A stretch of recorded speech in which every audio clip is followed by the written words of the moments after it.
Good morning student हेम electrical power में आपका स्वागत है। दोस्तों मैं आज आपके लिए नया टॉपिक ले आया हूँ।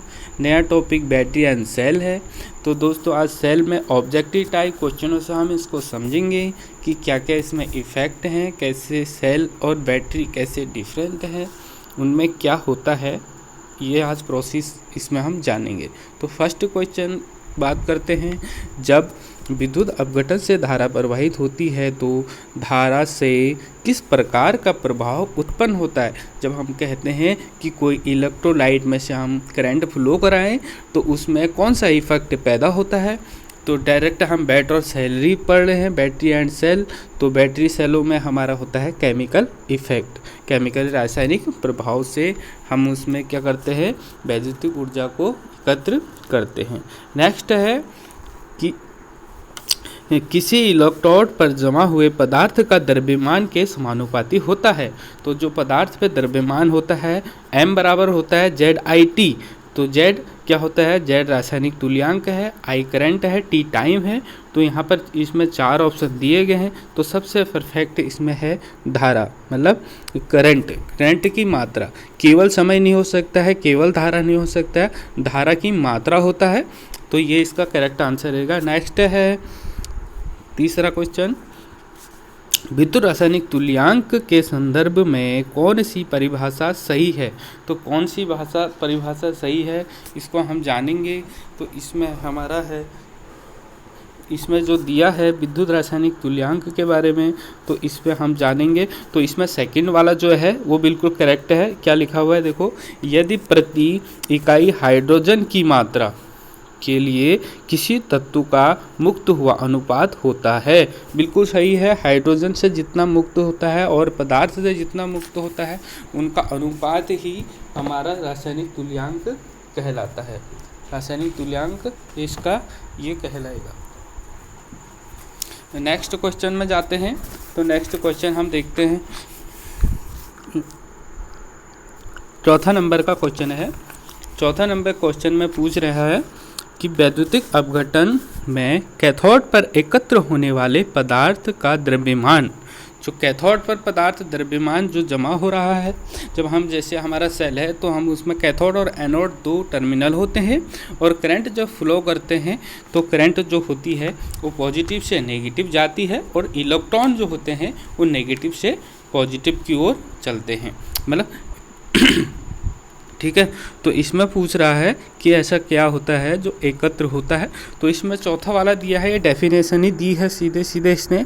इलेक्ट्रोलाइट की प्रोसेस की डेफिनेशन है, धारा के परिमाण और विद्युत रासायनिक तुल्यांक के गुणनफल IT के अनुक्रमानुपाती होता है। तो ये इसका करेक्ट आंसर है। नेक्स्ट आंसर इसमें है, नेक्स्ट क्वेश्चन है, इलेक्ट्रोलाइट की अवस्था को व्यक्त किया जाता है। दोस्तों बैटरी में जो इलेक्ट्रोलाइट होता है तो उसकी अवस्था को हमें चार्ज है, डिस्चार्ज है, तो उसको हम कैसे व्यक्त करते हैं। तो हाइड्रोमीटर से हम इसको करते हैं। वो कैसे करते हैं, उसके आपेक्षिक घनत्व के रूप में, आपेक्षिक घनत्व के रूप में उसको किया जाता है। ठीक है।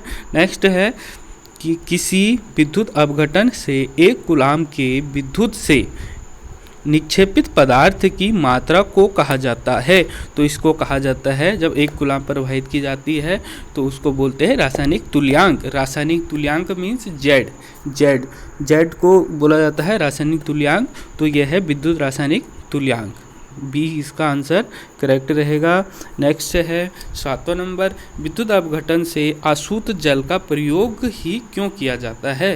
तो इलेक्ट्रोलाइट में जो डालते हैं हम, उसमें अशुद्ध जल ही क्यों डालते हैं, क्योंकि उसमें क्या होता है कि वो जो बैटरी है उसमें सेडिमेंटेशन जो दोष होता है उसको दूर करने के लिए भी होता है। सेडिमेंटेशन दूर क्या होता है कि वो जो लिक्विड जो उसमें हमने उसमें जो डाला हुआ है वो इलेक्ट्रोलाइट, वो इलेक्ट्रोलाइट और जो हमारा लेड एसिड सेल है उसमें पीबी जो होता है वो गिर के नीचे इकट्ठा हो जाता है, जिसके कारण शॉर्ट सर्किट होने का दोष भी होता है। तो हम इसी को क्यों डालते हैं, क्योंकि क्या होता है कि ये इसमें हमारा ये फर्स्ट इसका आंसर है कि यह स्थानीय क्रिया को रोकता है अथवा मंद करता है। तो स्थानीय क्रिया लोकल एक्शन को ये रोकता है। ठीक है, नेक्स्ट बढ़ते हैं, नेक्स्ट क्वेश्चन की ओर बढ़ते हैं। नेक्स्ट क्वेश्चन में बता रहे हैं यहाँ पर कि फर्स्ट क्वेश्चन है बैटरी के विद्युत अपघटन की अवस्था के पदों में जांच की जाती है। तो वो पदों में क्या जांच की जाती है, वो आपेक्षिक घनत्व के पदों में ही जांच की जाती है। पहले भी आ चुका है अभी ये क्वेश्चन, ये दोबारा क्वेश्चन इसी टाइप का ही है, वो भी घुमा के थोड़ी दिया है, बट इसका भी वही आंसर है। नेक्स्ट है 9वां क्वेश्चन। 9वें क्वेश्चन में दे रहा है विद्युत अपघटन की विधि में मुक्त या एकत्र पदार्थ का द्रव्यमान के समानुपाती होता है। वही यदि हमको इलेक्ट्रोलाइट है उसमें करंट फ्लो कराएं तो उसके द्वारा जो मटेरियल जो उसका द्रव्यमान जो इकट्ठा होता है तो किसके समानुपाती होता है, वही m बराबर होता है ZIT। तो विद्युत धारा और समय, अब इसमें ये फर्स्ट वाला धारा और समय के अनुक्रमानुपाती होता है, समानुपाती या अनुक्रमानुपाती। ठीक है, नेक्स्ट क्वेश्चन 10th नंबर में है। इसमें विद्युत अपघटन विधि से मैं निक्षेपित द्रव्यमान m की गणना करने के लिए कौन सा सूत्र है कह रहा है। तो m बराबर होता है ZIT मतलब ये सेकंड वाला ZIT, डायरेक्टली यही हो गया। नेक्स्ट है प्राथमिक सेल के इलेक्ट्रोलाइट में उपस्थित अशुद्धियों के कारण सेल की प्लेट में आंतरिक शॉर्ट सर्किट उत्पन्न हो सकता है। तो ये क्या कहलाता है, अभी हम पढ़ रहे थे वो सेडिमेंटेशन के लिए जो अशुद्ध जल है वो दोष के लिए ही होता है। तो उसमें क्या होता है कि स्थानीय क्रिया होती है। तो स्थानीय क्रिया मतलब लोकल एक्शन, तो लोकल एक्शन ये इसमें आंसर ये सही रहेगा। नेक्स्ट है ये यहाँ पर एक डायग्राम दिखाया गया है। इस डायग्राम में दिखा रखा है ये लेकलांचिक सेल का डायग्राम है।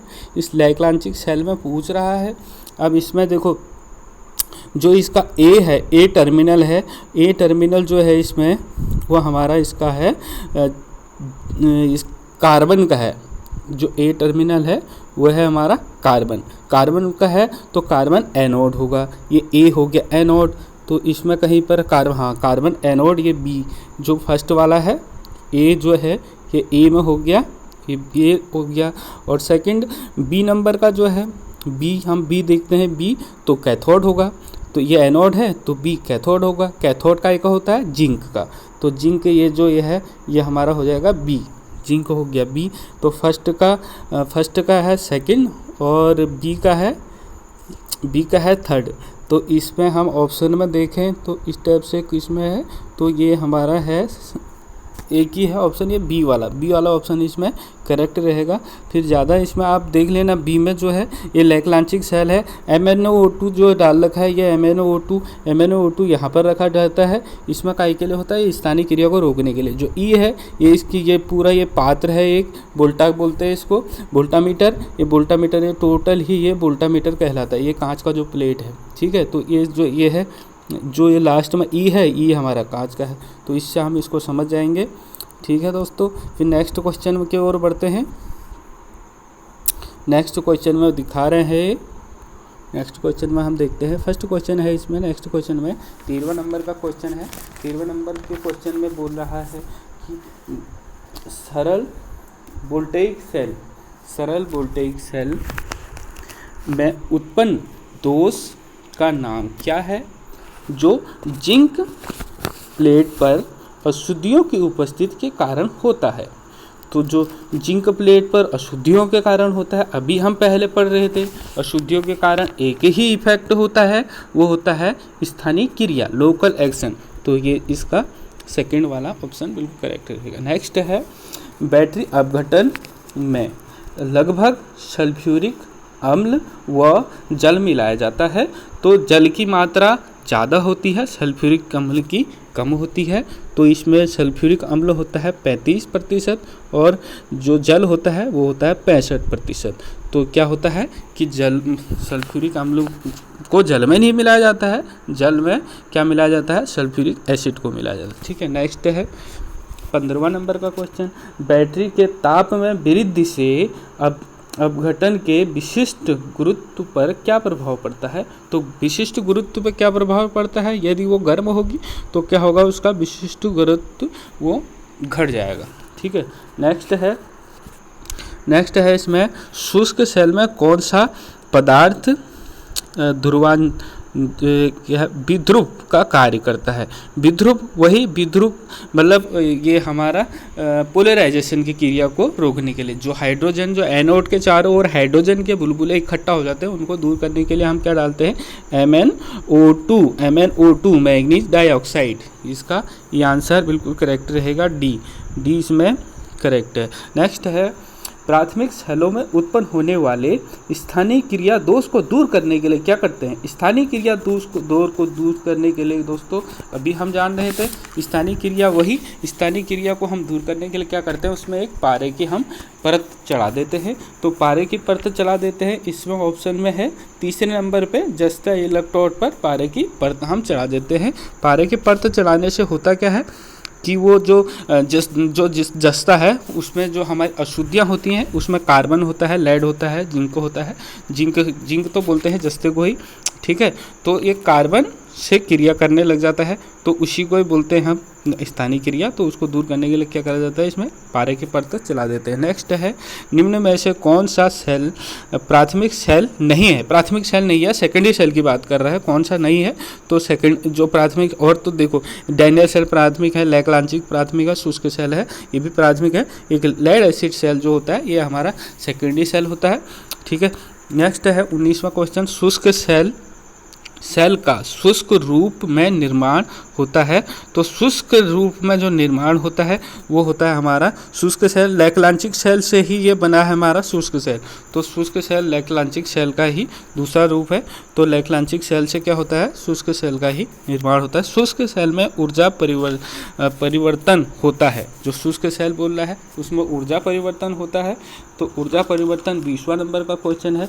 तो इसमें है हमारा आंसर होगा, इसमें सेकंड है, रासायनिक ऊर्जा में से वैद्युतिक ऊर्जा में क्या करते हैं? सेल क्या करते हैं? रासायनिक ऊर्जा से क्या करते हैं? सीधे सेकंड ये दिखा रहा है शुष्क सेल प्राइमरी सेल है, तो रासायनिक क्रिया करके सीधे हमको वैद्युतिक ऊर्जा प्रदान करते हैं। सेकेंडरी सेल जो प्राइमरी सेल होते हैं वो करते हैं हमको डायरेक्टली रासायनिक क्रिया करके हमको वैद्युतिक EMF डायरेक्टली दे देते हैं। लेकिन जो सेकेंडरी सेल होते हैं उनको हम पहले चार्ज करते हैं, फिर उसके बाद हम उनको पहले हम इलेक्ट्रिकल एनर्जी दे के उनको केमिकल में कन्वर्ट करते हैं, फिर केमिकल को लेके हम इलेक्ट्रिकल में वो हमें सप्लाई को देते हैं। ठीक है, नेक्स्ट क्वेश्चन 21वां नंबर के क्वेश्चन में देखते हैं। 21वां नंबर, प्रथम प्राथमिक सेलों में ध्रुवांशत पोलराइजेशन को किस प्रक्रिया द्वारा दूर किया जा सकता है? तो किस प्रक्रिया द्वारा दूर किया जाता है? उसमें MnO2 मिला के हम उसको दूर कर सकते हैं। ठीक है, तो सेल में क्या कर सकते हैं हम? MnO2 जो मिलाया जाता है तो रासायनिक क्रिया होती है, तो क्रिया होगी ना कोई, तो वो कौन सी क्रिया होगी? रासायनिक क्रिया। तो ये रासायनिक क्रिया वाला ठीक है। नेक्स्ट 22वां क्वेश्चन है कि कथन 1 में जो दिया है और 2 में दिया है, क्या लिखा है? प्रथम में द्वितीय सेल का विद्युत वाहक बल कम होता है, गलत है, ज़्यादा होता है द्वितीय सेल का। प्राथमिक सेल का विद्युत वाहक बल अधिक होता है, ये भी गलत है। तो पहला और दूसरा दोनों ही क्या है? गलत है। तो चौथा नंबर का दोनों ये क्वेश्चन क्या है इसने इनको दोनों को ही गलत दिया है। ठीक है, नेक्स्ट चलते हैं। नेक्स्ट क्वेश्चन में दिया है इसमें नेक्स्ट में है कि 2 कथन दिए हैं। इसमें 2 कथन है। फर्स्ट कथन है इसमें कि शुष्क सेल एक प्राथमिक सेल है। ये शुष्क सेल प्राथमिक सेल है ही। निकेल कैडमियम सेल भी एक प्राथमिक सेल है। तो ये क्या है? दोनों की दोनों। पहला कथन इसका सत्य है, क्योंकि एक अभी नीचे कथन दिया है, क्योंकि ये शुष्क सेल तो है ही प्राथमिक सेल है और निकेल कैडमियम सेल हमारा सेकेंडरी सेल है। तो इसने पहला कह रहा है कि कथन सत्य है, दूसरा सत्य है कह रहा है, तीसरा कथन दोनों सत्य हैं कि चौथा दोनों असत्य है। तो पहला कथन इसमें सत्य है, क्योंकि दूसरा तो सत्य नहीं है, वो द्वितीय सेल है। ठीक है। फिर नेक्स्ट इसकी बात करते हैं द्वितीय सेल की, 24वें नंबर क्वेश्चन की। 24वें नंबर में बता रहा है द्वितीय सेल का मुख्य लाभ है। द्वितीय सेल का मुख्य लाभ क्या है? क्योंकि हम सेकेंडरी सेलों को पुनः आवेशित कर सकते हैं, तो पुनः आवेशित करके हम फिर से हम उनको डिस्चार्ज करें, फिर उनको चार्ज करें, फिर डिस्चार्ज करें, तो ये प्रोसेस इसमें हो सकती है। नेक्स्ट क्वेश्चन है 25वां नंबर का क्वेश्चन। 25वें नंबर में पूछ रहा है लेड एसिड सेल की तुलना में निकिल आयरन सेल की दक्षता कम होती है। तो लेड एसिड सेल की अपेक्षा निकिल सेल, जो निकिल आयरन सेल हैं, इनका इंटरनल रेजिस्टेंस ज़्यादा होता है। ठीक है, तो इसमें तीसरे में दिया है कि इनका इंटरनल रेजिस्टेंस क्या होता है? उच्च, मतलब आंतरिक रेजिस्टेंस इसमें उच्च होता है निकिल कैडमियम सेलों में। ठीक है, तो ये वाला इसका आंसर बिल्कुल सही रहेगा। नेक्स्ट है 26वें में पूछ रहा है कि लेड एसिड सेल पुनः आवेशित किए जाने योग्य होते हैं। क्यों ऐसा क्यों होता है? क्योंकि उसमें जब हम रिएक्शन जो होती है, चार्जिंग के समय जो रिएक्शन होती है, फिर डिस्चार्जिंग के जो पहले उसमें मटेरियल है वो चार्जिंग के समय कन्वर्ट होता है, फिर डिस्चार्जिंग के समय फिर उसी में ही कन्वर्ट हो जाता है। मतलब उसकी जो क्रिया चलती है वो दोनों साइड को चलती है। तो ये इसका बी वाला है कि रासायनिक क्रिया उत्क्रमणीय होती है, मतलब वो रिवर्सिबल होती है। मतलब वो रिवर्सिबल होती है, जो पहले हो चुका है फिर वो दोबारा से वही बन जाता है। चार्जिंग में चेंज होता है, फिर डिस्चार्जिंग में वही बन जाता है। ठीक है, तो अब इसमें है नेक्स्ट लेड एसिड सेल का धनात्मक प्लेट में प्रस्तुत सक्रिय द्रव है। तो लेड एसिड सेल का ये धनात्मक बोले तो एनोड में क्या होता है? PbO2, और ये PbO2 हमारा एनोड में होता है, और Pb जो होता है वो कैथोड में होता है। माइनस में होता है कैथोड में Pb, और प्लस में होता है PbO2। ठीक है, तो इसका आंसर रहेगा PbO2। ठीक, नेक्स्ट है यदि किसी लेड एसिड बैटरी को लंबे समय तक निष्क्रिय रखना हो तो क्या करेंगे? हमको जैसे काम ही नहीं लेना है बैटरी से, तो सबसे अच्छा उपाय ये होता है कि हम उसका इलेक्ट्रोलाइट निकाल दें, उसको उसमें सुखाकर उसको साफ तरीके से एक स्थान पर उसको रख दें। तो इसका चौथा आंसर बिल्कुल करेक्ट रहेगा। नेक्स्ट है चार्जिंग के समय लेड एसिड सेल क्या करते हैं? विद्युत ऊर्जा को परिवर्तित करते हैं। तो लेड एसिड सेल की बात कर रहा है, सेकेंडरी सेल की बात कर रहा है, तो क्या करते हैं? वैद्युत चार्जिंग के समय क्या करते हैं? वो वैद्युत ऊर्जा को किस में करते हैं? केमिकल एनर्जी में चेंज करते हैं। तो ये रासायनिक ऊर्जा में हमारा इनको चेंज करेंगे। ठीक है, नेक्स्ट है कि लेड एसिड सेल में सक्रिय पदार्थ होता है। तो सक्रिय पदार्थ उसमें लेड परऑक्साइड भी होता है, स्पंजी लेड भी होता है, और तनु H2SO4 भी इसमें होता है। तो ये सभी, ये तीनों के तीनों इसमें ऑप्शन तीनों ठीक है। तो चौथा ऑप्शन इसमें करेक्ट है। नेक्स्ट है नेक्स्ट इसका क्वेश्चन है 31वें नंबर का क्वेश्चन है कि निम्न प्रक्रिया में गैसिंग संपन्न होती है। गैसिंग मतलब जो गैस निकलती है, तो कब निकलती है हमारी? वो चार्जिंग के समय निकलती है। जब हम बैटरी को चार्ज करते हैं उसी समय हमारी गैस निकलती है। तो वो बैटरी में से गैस निकलती है चार्जिंग के समय। ठीक है, तो चार्जिंग के समय ये करेक्ट रहेगा। नेक्स्ट बढ़ते हैं। तो नेक्स्ट जो बढ़ेंगे, नेक्स्ट इसमें है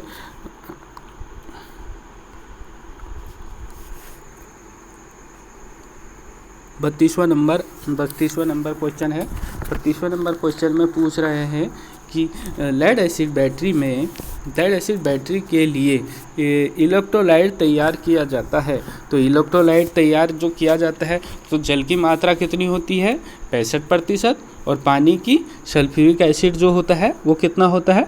वो होता है हमारा 35। तो किस में मिलाया जाएगा? देखो इसमें ऑप्शन है जल में हाइड्रोक्साइड अम्ल को घोला जाता है। जल में घोला जाता है, ना कि हाइड्रोक्साइड में जल को घोला जाता है। ठीक है, जल में घोला जाता है किसको? जैसे हम पानी में चीनी को घोलते हैं कि चीनी को पानी में घोलते हैं, तो क्या करते हैं कि पानी में हम क्या करते हैं? चीनी डालते हैं। ठीक है, वैसे ही इसमें पानी में हम क्या डालेंगे? सल्फ्यूरिक अम्ल को घोला जाएगा। ठीक है, नेक्स्ट क्वेश्चन है।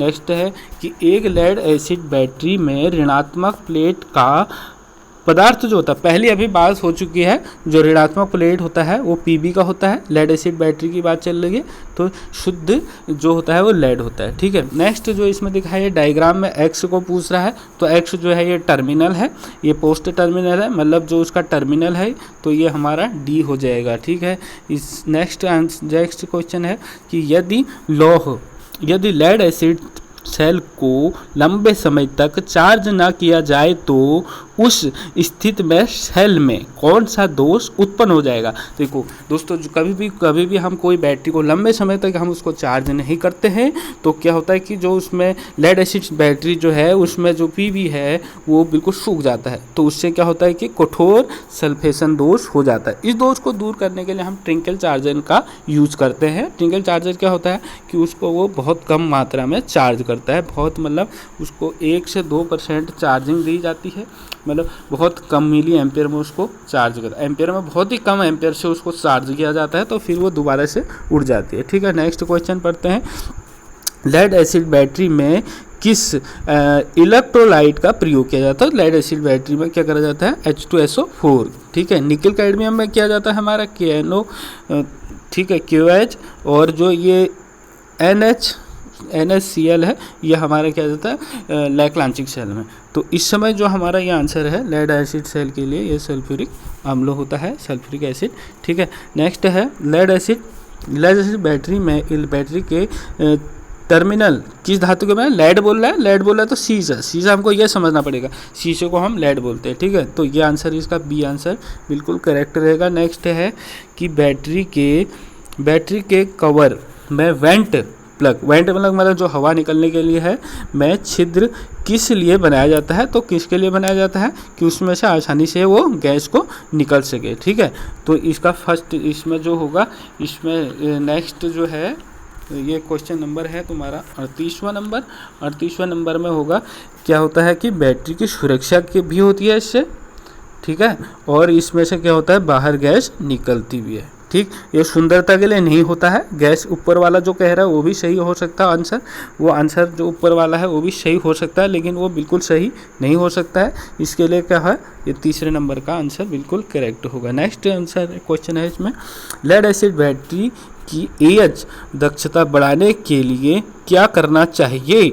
तो AH बैटरी की हमने बढ़ानी है तो उसमें क्या करते हैं हम, जो इसमें अधिक संख्या में प्लेटों को प्रयोग किया जाएगा, तो उसमें क्या होगा कि उसकी AH क्षमता बढ़ जाएगी। ठीक है, नेक्स्ट क्वेश्चन देखते हैं।